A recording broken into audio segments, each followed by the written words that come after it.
Hello everyone, this is your SST educator Ujjwala पुंज और मैं आप सभी लोगों का स्वागत करती हूं आज के हमारे सेशन में, जहां पर हम बात करने वाले हैं कि फ्रांस अब जो है कॉन्स्टिट्यूशनल मोनार्की तो बन गया है, लेकिन इस कॉन्स्टिट्यूशनल मोनार्की के अंदर मोनार्की का क्या रोल है और कॉन्स्टिट्यूशन उसको कैसे कंट्रोल कर रही है, नेशनल असेंबली क्या है। तो उस पूरी के पूरे सिनेरियो को, उस पूरी चीज को हम डिस्कस करने वाले हैं जो चेंज फ्रांस के पॉलिटिकल सिस्टम में आ गया है। सो आपको अभी तक इतना पता है कि फ्रांस एक कॉन्स्टिट्यूशनल मोनार्की बन गया है, जिसका सिंपल शब्दों में ये मतलब है कि अभी भी राजा जी हैं, मोनार्की अभी भी कायम है, लेकिन उस मोनार्की पर एक रुकावट लग गई है थ्रू द कॉन्स्टिट्यूशन। तो हम लोग देखते हैं कि राजा की पावर्स को लिमिट करा जाता है। नेशनल असेंबली ने ड्राफ्ट ऑफ कॉन्स्टिट्यूशन कंप्लीट करा 1791 में, और यहां पर हम लोग देखते हैं main objective was to limit the powers of the monarch. तो संविधान जो है, संविधान राजा की पावर्स पे रोक लगा रहा है, उस पर लिमिटेशन लगा रहा है, क्योंकि अभी तक राजा जो है वो एब्सोल्यूट पावर्स को एंजॉय कर रहे थे, ऐसी पावर्स को एंजॉय कर रहे थे जहां पर कोई रिस्ट्रिक्शन ही नहीं थी, जहां पर कोई रोक ही नहीं रहा था। ठीक है, तो अब जो है रिस्ट्रिक्शन लग गई है, और ये रिस्ट्रिक्शन लगाई है संविधान ने। लेकिन बच्चों ध्यान से नेशनल असेंबली की बात करते हैं। देखिए, so the Constitution of 1791 vested the power to make laws in the National Assembly, which was indirectly elected. अब बच्चों देखिए, लॉ बनाने की पावर आ गई है, संविधान आया, संविधान द्वारा लॉ बनाने की पावर आ गई है नेशनल असेंबली के पास। और what is the national assembly? National assembly एक पॉलिटिकल बॉडी है जो कि फॉर्म हुई है कॉन्स्टिट्यूशन के आने के बाद, और अब लॉज बनाएगी यही नेशनल असेंबली। अब ये जो नेशनल असेंबली है, इसको इलेक्ट कैसे करा जाता था, चुना कैसे जाता था कि कौन मेंबर्स उसमें होने वाले हैं, इस प्रोसीजर को देखते हैं। How was it elected? It was indirectly elected. ऐसा नहीं है कि सारे लोग वोट दे रहे हैं और डायरेक्टली इलेक्ट कर रहे हैं, बल्कि इनडायरेक्टली इलेक्ट करा जा रहा है। तो सबसे पहले ये समझते हैं कि उस टाइम पर फ्रांस में वोट देने का अधिकार किसके पास था?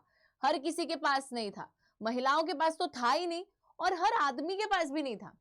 उन्हीं आदमियों के पास वोटिंग राइट था जो एक तो 25 साल से ऊपर थे, और दूसरी चीज 3 दिन लेबरर की जितनी वेज होती है, लेबरर जितनी दिहाड़ी लेता है, उतनी दिहाड़ी जितने टैक्सेस भरते थे, सिर्फ और सिर्फ उन आदमियों के पास ही वोटिंग राइट था। और ऐसे लोगों को जिनके पास वोटिंग राइट होता था, उनको एक्टिव सिटीजन्स बोला जाता था। क्या बोला जाता था? Active citizens. तो active citizens were the people who had the right to vote, vote देने का अधिकार जिसके पास था। ठीक है, तो सबसे पहले तो ये जो एक्टिव सिटीजन्स हैं, ये हैं कौन? Men above 25 years of age, आदमी जो कि 25 साल से ऊपर हैं, और दूसरी चीज who paid taxes equal to at least 3 days of a labourer's wage. Labourer की वेज जो होती है 3 दिन की, उतनी जितने मतलब वो टैक्सेस देते हैं, मतलब लेबरर की जो 3 दिन की वेज है, उतना ही उस आदमी को टैक्स भी देना पड़ेगा। अगर वो उतना टैक्स देता है, तब जाकर ही वो एक्टिव सिटीजन बन सकता है। 25 साल से ऊपर भी और 3 दिन की लेबरर वेज जितना टैक्स भी। ठीक है, तो अगर ये दोनों चीजों में आप क्वालिफाई कर जाते हो, तब जाकर आप टैक्स दे सकते हो, तब जाकर आप एक एक्टिव सिटीजन बन सकते हो। एक्टिव सिटीजन ये नहीं कि जिम जाना है, भागना है, नहीं। एक्टिव सिटीजन का सिंपल सा मतलब है कि आप वोट दे सकते हैं। ठीक है, बट एक्टिव सिटीजन तो बस इतने ही थे, उसके अलावा जितने भी सारे सिटीजन्स थे, they did not have the right to vote, और उनको पैसिव सिटीजन्स बोला जाता था। क्या बोला जाता था? Passive citizens. Passive citizens were who did not have the right to vote. अब ये ना वो सारे लोग हैं जो बचे हुए आदमी हैं, और औरतें तो ऑब्वियसली उनके पास तो वोटिंग राइट था ही नहीं। ठीक है, तो यहां तक ना आपको बात बिल्कुल क्लियरली समझ में आनी चाहिए। जो फ्रांस है, वहां के पॉलिटिकल सिस्टम में एक चेंज आ गया है। फ्रांस पहले एक मोनार्की था, पर अब मोनार्की से फ्रांस एक कॉन्स्टिट्यूशनल मोनार्की बन गया है। कॉन्स्टिट्यूशनल मोनार्की में एक कॉन्स्टिट्यूशन ड्राफ्ट करा है, और अब इलेक्ट करना है उसके थ्रू एक नेशनल असेंबली को। नेशनल असेंबली वो बॉडी होने वाली है जो कि फ्रांस के लिए लॉज बनाएगी। नेशनल असेंबली को इलेक्ट करने का प्रोसीजर कैसा है? इनडायरेक्ट प्रोसीजर है। तो सिटीजन्स में से सबसे पहले तो एक्टिव सिटीजन्स जो है से वही वोट दे सकते हैं which are men about 25 years of age and also who pay taxes equivalent to 3 days of labourer's wage. ठीक है, तो वही इंसान वोट दे पाएगा, वो वोट देगा, और वो वोट दे के चूज करेगा इलेक्टर्स को। चलिए, तो ये पैसिव सिटीजन है जिनके पास कोई वोटिंग राइट नहीं है। 3 मिलियन मैन थे, विमेन, चिल्ड्रन, यूथ बिलो 25, ये सारे लोग पैसिव सिटीजन है, तो इनका तो कोई रोल ही नहीं है। उसके बाद एक्टिव सिटीजन हैं जो कि एंटाइटल टू वोट है, जो कि वोट दे सकते हैं। About 4 million of a population of 28 million, 28 million जनसंख्या में से सिर्फ 4 मिलियन पॉपुलेशन थी जो कि वोट देने के लिए क्वालिफाइड थी, जो कि एक्टिव सिटीजन्स में आती थी। अब ये एक्टिव सिटीजन्स वोट देके इलेक्ट कर रहे हैं इलेक्टर्स को। तो इन एक्टिव सिटीजन्स में से भी जो सबसे ज्यादा पैसा भरता है, टैक्स भरता है, वो बन जाएगा इलेक्टर, जो कि 50,000 आदमी थे। फिर जो है ये 50,000 आदमी में से चूज करा जाएगा ये 745 मेंबर्स को, जो कि नेशनल असेंबली में आएंगे, और फिर से वही पैसे का खेल होगा। यानी कि इन इलेक्टर्स में से भी गिने चुने वो लोग जिनके पास सबसे ज्यादा पैसा है, जो सबसे ज्यादा अमीर हैं, वो आ जाएंगे नेशनल असेंबली में। सो यहाँ पर डायरेक्ट इलेक्शन थोड़ी ना हुआ है ना, लोगों ने डायरेक्टली नेशनल असेंबली को तो नहीं चुना, पहले उन्होंने इलेक्टर्स को चुना, फिर इलेक्टर्स ने नेशनल असेंबली को चुना, तो एक तरीके से एक इनडायरेक्ट इलेक्शन हो गया है। अब नेशनल असेंबली वो बॉडी है जो कि फ्रांस में अब लॉज बनाएगी, कानून बनाएगी, तो ये पावर राजा से छिन गई। दूसरी चीज कॉन्स्टिट्यूशन भी आ गई, ठीक है। सो नाउ नेशनल असेंबली एक तरीके से हमारी लेजिस्लेचर है। लेजिस्लेचर क्या होती है? Legislature is the law making body. तो national assembly law making body बन चुकी है और ये लॉज जो है फ्रांस के लिए फ्रेम करेगी। एक तरीके से नेशनल असेंबली का कंट्रोल है किंग के ऊपर और नेशनल असेंबली का कंट्रोल है मिनिस्टर्स के भी ऊपर। तो इसी कंट्रोल की वजह से हम बोल सकते हैं कि अब जो राजा की पावर्स हैं वो एब्सोल्यूट नहीं रही। अब राजा की पावर्स पे लग गई है भारी मात्रा में रुकावट, और राजा को तो ये चीज पसंद भी नहीं आएगी, बिल्कुल नहीं आएगी, किसी को नहीं आएगी कि मेरी पावर पे तुम रोक कैसे लगा सकते हो, ठीक है। बट अभी लग गई है तो लग गई है, क्या ही कर सकते हैं। तो यहाँ पर नेशनल असेंबली कंट्रोल कर रही है किंग को भी, नेशनल असेंबली कंट्रोल कर रही है मिनिस्टर्स को भी। बट एक अटपटी सी चीज हमें यहाँ पे देखने को मिलती है, दैट इज वीटो। राजा के पास वीटो पावर है। What does the veto power mean? आपने ये वर्ड तो बहुत बारी सुना होगा, है ना, ये वीटो। यार वीटो पावर ना एक बड़ी इंटरेस्टिंग चीज है, ध्यान से सुनना। वीटो पावर एक ऐसी पावर होती है which is the power of rejection, है ना, जो ऑटो वाले भैया डेली करते हैं, रिजेक्ट कर देते हैं, नहीं हम नहीं चलेंगे मैम इतने पैसे में, यार नहीं। Veto power is the power of rejection. That actually means कि अगर नेशनल असेंबली कोई लॉ बना रही है और अगर राजा को वो लॉ नहीं पसंद आता है तो वो लॉ नहीं बन पाएगा। मतलब अगर राजा मना कर देंगे तो वो लॉ नहीं बन पाएगा। तो that is the power of veto, कि अगर आप एक बार ही ना बोल दो तो वो चीज आगे ही नहीं बढ़ पाएगी, ठीक है। मतलब कि अगर 5 लोगों का ग्रुप है, वो 5 लोग मिलके कुछ डिसाइड करते हैं, बट एक बंदा अगर डिसएग्री कर देता है, मना कर देता है, तो फिर वो चीज आगे नहीं बढ़ पाएगी, वो डिसीजन नहीं लिया जाएगा।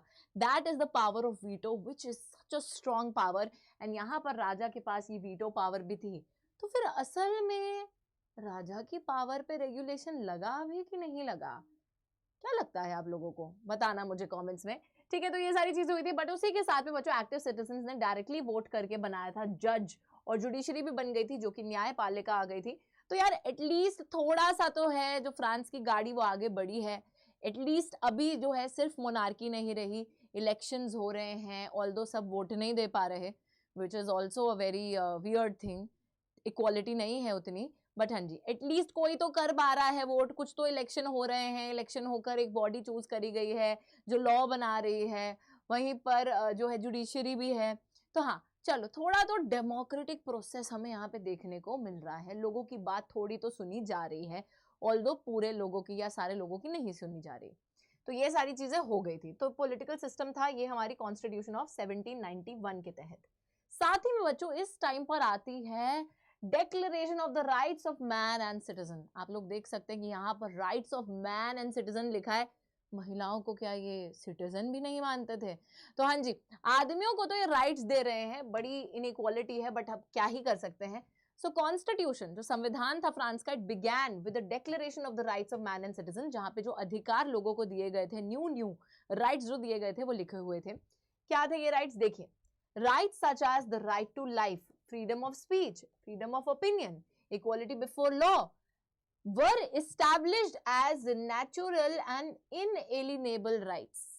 बच्चों जैसे कि बहुत से ऐसे अधिकार इसमें मेंशन करे गए थे, जैसे संविधान चालू होता था इसके साथ चालू होता था declaration of rights of man and citizen, जिसमें ना ऐसे ऐसे राइट्स थे जैसे कि जीवन जीने का अधिकार, right to life, freedom of speech, जो भी आप बोलना चाहते हैं, व्यक्त करना चाहते हैं, उसको व्यक्त करने का अधिकार, उसकी आजादी, फ्रीडम ऑफ ओपिनियन, आप कुछ भी सोच सकते हो, ओपिनियन रख सकते हो, उसकी आजादी आपको मिल रही है। इक्वालिटी बिफोर लॉ, यानी कि कानून के आगे आपको समान देखा जा रहा है, सभी लोगों को समान माना जा रहा है। ठीक है, तो ये सारे राइट्स जो हैं वहां दे रखे थे, and these rights were considered as natural and इनएलिनेबल।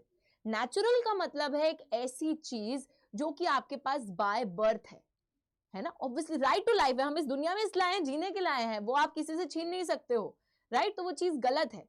तो वही बात है कि इन राइट्स को नेचुरल माना जाता था, हम कुछ भी सोचें, कुछ भी बोलें, जीवन जीने का अधिकार, अपने आप को एक्सप्रेस करने का, बोलने का, इक्वल होने का दूसरे लोगों के साथ, तो ये तो नेचुरल चीजें हैं। These are something that a human being is born with. तो नेचुरल का मतलब यही था कि ये जो सारे अधिकार हैं ये बाय बर्थ आपके पास मौजूद है, ये किसी ने आपको दिए नहीं है, बाय बर्थ आपके पास ये अधिकार है। और इनएलिनेबल का मतलब होता है कि which can not be taken away, मतलब कि आपसे ये अधिकार जो आपके बाय बर्थ हैं ये छीने नहीं जा सकते। तो सिंपल सा मीनिंग है, नेचुरल का मतलब है कि ये आपके पास बाय बर्थ मौजूद है, और इनएलिनेबल का मतलब है they can not be taken away, not to be taken away या can not be taken away.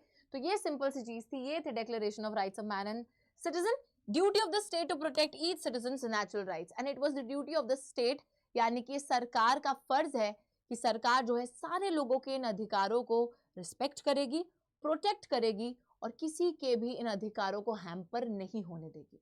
तो यहाँ तक आई होप आप सभी को बात समझ में आ गई है कि फ्रांस बन गया है कॉन्स्टिट्यूशनल मोनार्की, जहां पर आ गई है संविधान द्वारा लिखी गई एक नेशनल असेंबली, जो कि एक पॉलिटिकल बॉडी है जिसको इनडायरेक्टली इलेक्ट करा गया है, जिसके पास लॉ मेकिंग पावर्स हैं। साथ ही में संविधान चालू हो रहा है with the declaration of the rights of man and citizen, जहां पर बहुत से ऐसे राइट्स हैं जिनको नेचुरल और इनएलिनेबल बता दिया गया है, and it is the duty of the state, यानी कि it is the duty of the government to protect these rights of the citizen.